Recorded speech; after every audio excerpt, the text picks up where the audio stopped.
The crown has been claimed, but the war is far from over. Welcome back. And if you thought seasons 1, 2 were messy, mean, and magnificent, well, hold on. This is the Final Empire. I'm Janelle Rhodes, and today we're walking the red carpet straight into a showdown. Kimmy versus Mallory. Winner takes the Bellari Empire, and no one leaves unscarred. We'll do a spoiler-light recap, break down who's become what, and most importantly, plot our worst-case, best-case endings for 2026's biggest TV gladiators. Ready, Mark? Oh, I'm ready, Janelle. God, I'm ready. You said gladiators? No, this is corporate warfare with stilettos and family curses. Marcus Bell here, your strategy guy, forensics for fandom. We'll look at moves, motives, and the receipts that matter. But first, before we get tactical, let's set the stage. What did we actually leave simmering at the end of Season 2? Short version, Survivor becomes matriarch. That journey is Kimmy in a nutshell. Taylor Polidor Williams took a woman from the margins to the center of a dynasty. She didn't just inherit a title, she inherited a legacy of beauty, theft, and trauma. Season 2 turned secrets into live grenades. Power shifts, alliances fray, and the Bellari name bleeds into everything. The Empire is a prize, but also a poison. And Season 3, everything that was simmering is about to boil. Exactly. And you know what I keep thinking about? Stakes. This isn't just money and market share, it's cultural capital. The Bellari label represents Black beauty, family history, generational hustle. That makes the fight existential. If you win Bellari, you aren't just rich, you rewrite the narrative. That's why people die over this stuff on the show, metaphorically and otherwise. Okay, spoiler light, moving on. So let's do Kimmy first. Kimmy Ascendant, from frightened to formidable. Listen, watching Taylor Polidor Williams pivot the character is like watching someone swap out a sundress for full armor. She once had lines she wouldn't cross. Season 3 suggests those lines are gone. Now it's about legacy maintenance, survival calculus, protect the family or protect the throne. She's got a maternal aura wrapped in menace. You see compassion and calculation in the same glance. Yeah, and here's where I lean a little cynical. I mean, is Kimmy protecting family or preserving power at any cost? Because power does strange things. The analytics in me sees pattern. Once you taste control, you make decisions to secure it, sometimes preemptively violent ones. I don't think she starts as a monster, but she'll make monstrous choices. And those choices are strategic. Hold the board, control the narrative, neutralize threats. I agree, but push back. I want listeners to feel the human heart beating under that strategy. Taylor, she sells the idea that Kimmy believes she's doing the right thing for her people. There's rage and tenderness braided together. And Marcus, can we talk hair?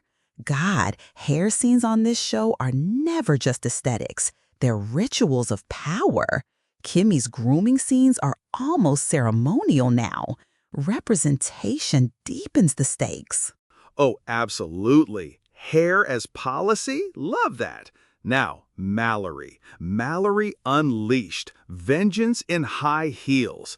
Crystal Stewart's Mallory spent Season 2 polished, clinical, always 2 steps ahead. But Season 3 peels back that sheen. Her interior is on fire. She's patient, methodical, revenge as compound interest. When Mallory goes public, she doesn't just burn a bridge, she burns the whole coastline. She is corporate, legal, and emotional warfare rolled into one. Mallory is terrifying because she understands how systems work. She weaponizes optics, lawsuits, media. She will make the Bellari brand collapse in front of the cameras, or she'll make it untouchable by owning the narrative. And emotionally, is she just vindictive, or is she grieving a life she believes was stolen? That complexity makes her scary and sympathetic. I love that. Also, tiny provocative take, Mallory might be more dangerous precisely because she doesn't need the crown in the same way. She wants it as restitution. When someone treats possession as justice, they become less reckless and more surgical. Team Mallory full steam. Team Kimmy with receipts. All right, Rain. Rain in the Crossfire, the show's conscience. Amber Rain Smith Rain has been the heart, the questioning presence, loyal but not blind. This season, trust becomes lethal. If she picks a side, she changes the geometry of the fight. If she tries to walk away, the Empire has teeth. Rain's arc tests whether innocence survives in a family built on secrets. Yeah, Rain is the pivot. I honestly think the writers use her to show costs. She's caught between love and safety, legacy and truth.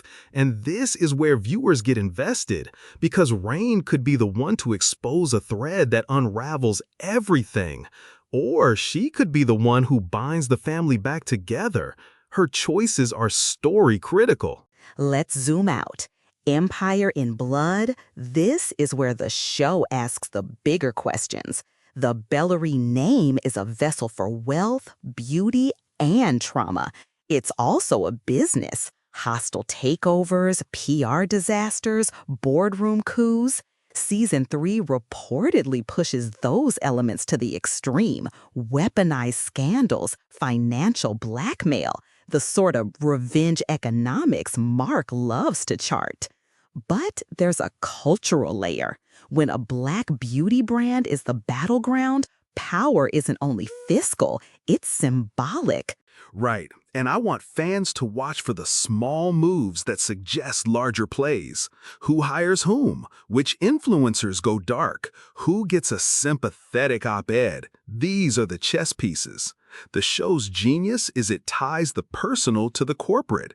A damaged relationship becomes a stock downturn. A betrayal leaks into market share. That fusion is what makes the final Empire feel combustible. Also, theme note, revenge as inheritance. The Bellarys are literally passing grudges like heirlooms. That line from the show, beauty is only skin deep, but the thirst for revenge is in their blood. That's not just a tagline, it's the thesis. Everyone is complicit in a cycle that's been handed down, and season 3 is the reckoning. Fans, here's where you get to put on your tinfoil endgame theories. Will the Empire survive? My read? Someone will probably try to rebirth Bellari under a new face, maybe Rain. The company could survive as a rebranded entity, or it could be weaponized and collapsed entirely. Another possibility? The Bellari name becomes toxic and falls apart, leaving survivors with hollow victories. I've got a darker theory. I think the show was built to force moral consequences. A satisfying ending for me might be justice that doesn't feel neat. The primary antagonist pays dearly, but not everyone gets redemption. Maybe Mallory takes what she wants and loses the part of herself that mattered. Maybe Kimmy wins and discovers the throne is empty. Or what if the Empire literally implodes and the characters are left to face the ruin they made? Oof, love that. And fans, fight me on this. Who loses everything? My money's on the person who thinks they can control narratives, someone whose hubris blinds them. That person could be Mallory or Kimmy. If I had to pick, Mallory as the architect of her own fall. Kimmy as the survivor who pays a moral toll. I'm not agreeing. I think Kimmy's survival instincts are stronger. She will do the dirt, maybe dark choices, and come out preserved. But at what cost? Is a preserved empire worth a hollowed-out matriarch? That's the tragedy I want. Also, relationships. Which alliances fracture? I want the biggest betrayal to be from someone seemingly minor, because that always hits hardest. Okay, rapid fire fan bait.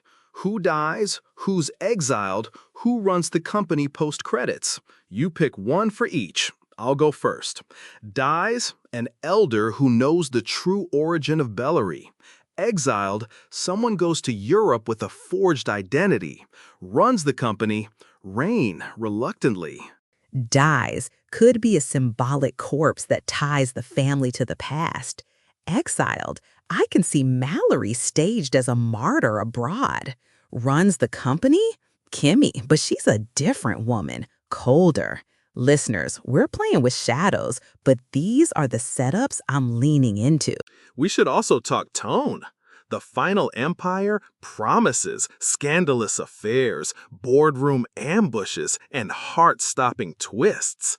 Expect noir lighting turned up, soundtrack beats that puncture scenes, and more of those close-ups on hands signing documents, cutting hair, holding evidence.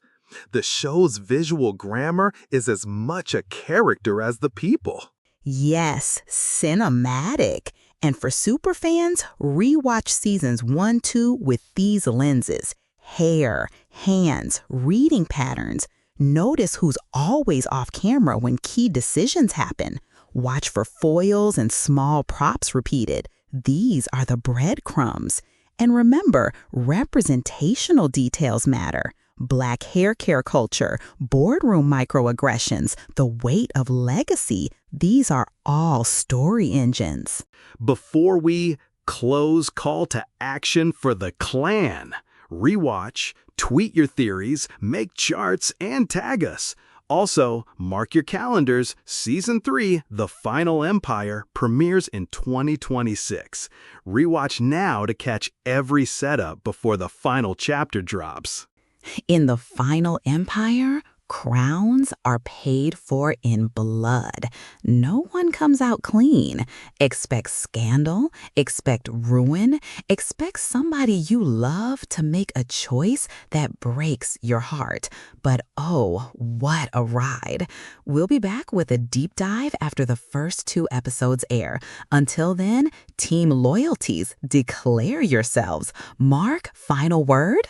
Final word, pick your side and prepare your receipts. This is the show that rewards attention. Team Mallory here, but I respect the chaos team Kimmy brings. Send us theories, send us breakdowns, and, most important, enjoy the fall. See you at the premiere. Bye, y'all. And remember, keep your friends close, your enemies in view, and your conditioners closer. This is Janelle Rhodes. Stay dramatic.